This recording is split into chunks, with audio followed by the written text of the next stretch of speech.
Welcome back to GTD. We got some F1 for you today. Formula One heads to Japan this weekend for the Japanese Grand Prix at Suzuka, one of my personal favorite tracks in all of F1. A lot of storylines heading into this week, so let's get right into it. The big one, Yuki Tsunoda making his debut at Red Bull Racing. Liam Lawson going to be back in the Racing Bulls this weekend. So what are your initial expectations for Yuki this weekend? Well, they've already kind of... it's confirmed, but it can always change, that he will be in the seat the rest of the year. They're not going to make another change. So I think that really helps him out mentally, knowing, okay, I can take a little bit of pressure off myself for this weekend because I know if I go out there and, put it in the wall in turn one, they're not just going to throw Lawson back in here or someone else. Yeah. Putting in the wall in turn one Suzuka would be impressive. You'd have to go very wide. Yeah. But I think that kind of takes some pressure off of him. And I think he does, what we've seen him do this year in the V-Carb is impressive. So I think he kind of finishes. There's been some strategy issues, but as far as his driving skills on the V-Carb have been good. So I think he's going to not outperform Max, but he may outperform, a Mercedes or he'll be in the top 7. I think he'll be there and he'll be competitive. If I had to guess for Yuki Tsunoda, I think you see him right around Kimi Antonelli this weekend. Yeah. I think those two are going to be fairly close. Yuki, I think, is going to be better at adapting to this Red Bull than Liam Lawson. He kind of has, you saw when he first got to Formula One, he has a fast and loose, aggressive driving style. I think that benefits him for this Red Bull. I think he's going to find it a bit more at home than Liam Lawson did. So I hope he does well. Obviously, making your debut for Red Bull at your home race is pretty cool. Very fun storyline for Yuki. So what I'm very curious to see is if he gets in this car in practice and qualifying, or even after the race, and goes, the V-Carb's better. Like, the V-Carb handles better, drives better. Like, I don't know what Red Bull's doing because their car has not been great this year. Yeah. It'd be really funny just for him to get out and be like, this is way worse than what I was driving. And that could happen.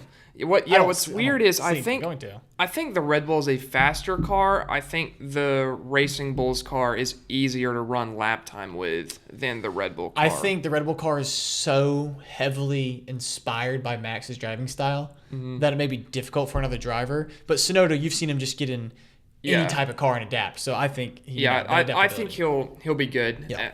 Keeping on the kind of the storylines front here, we have a special livery from Haas this weekend. Their pretty. Cherry Blossom Suzuka car. We'll have it on the screen at the bottom here. It'll be in there. Thank you, editing department. But it looks very good. I like the pink on the Haas wording. The cherry blossoms look great.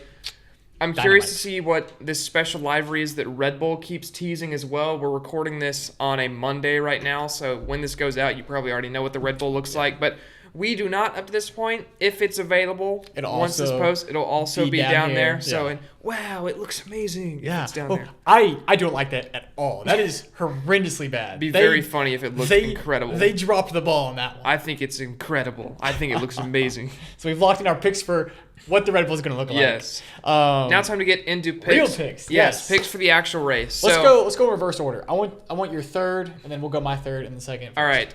My third is Max Verstappen. He loves Suzuka. If I had any faith in the Red Bull being improved at all from China, I would have him winning this race. I just don't think it's quite good enough, even with Max in the seat. So Max P3. Yeah, and they had a whole week off to work on the car, but so did Ferrari. Yeah, a whole week off. Yeah, and so did Ferrari. Just build a new car right quick. And I think that week really helps Ferrari a little bit because I have Hamilton in my third spot. And I'm putting him here because Suzuka, a lot like China in the way it eats tires, you have to be kind of easy on your tires. And we saw Hamilton do an excellent job at that in the sprint race at China. So I have him in my third spot for that reason. Second place for me is Lando Norris. He's driven fairly well at Suzuka in the past as well. This is kind of one of your big star tracks of F1. Yep. I think you see Lando Norris perform fairly well. The McLaren's obviously the fastest car, so I have him coming home second. I don't. I have George Russell. He's been fast all year. I like what I've seen from the Mercedes. With Antonelli's been able to run it really well. And George Russell's been very quick. So I have him second because I think he's kind of going to hover around second or first. He'll win a few races, but I think he's going to really hover, second if McLaren misses a week or Max misses a week, from second to fifth. I don't really see him finishing outside the top 5 a whole lot this year. My winner for Suzuka, I have Oscar Piastri. I think he is on form right now. He is very much driving some of the best he has in his career. I think he continues that this weekend. I think you see Piastri bring it home at another track fairly close to home for him as far as F1 circuits go. So you can probably guess I have McLaren, but who's it going to be? Is it going to be Piastri or Norris?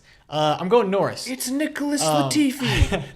I think Lando Norris gets back on front of the point standings this weekend and gets another one over Piastri. He's still at the top of the point standings. Yeah, but I think he just kind of cements his lead a little bit more this weekend. I don't know. Piastri has been running well. Outside of the top 3 is crazy. I don't know, man.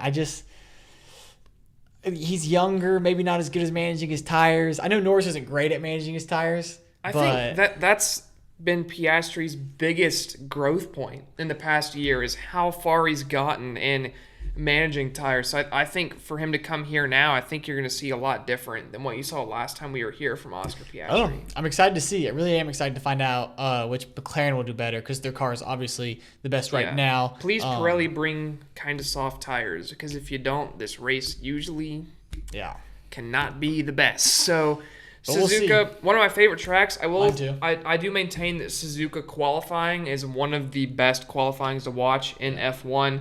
The way the cars rip, especially the first sector here, is absolutely beautiful to watch. So if you have free time at whatever it is, like 2 a.m. or something. Yeah. You probably do have free time at 2 a.m., but you might be asleep. So highly implore you to check that out. If you're a sicko like us, you're going to be in front of your laptop, TV screen, phone, whatever.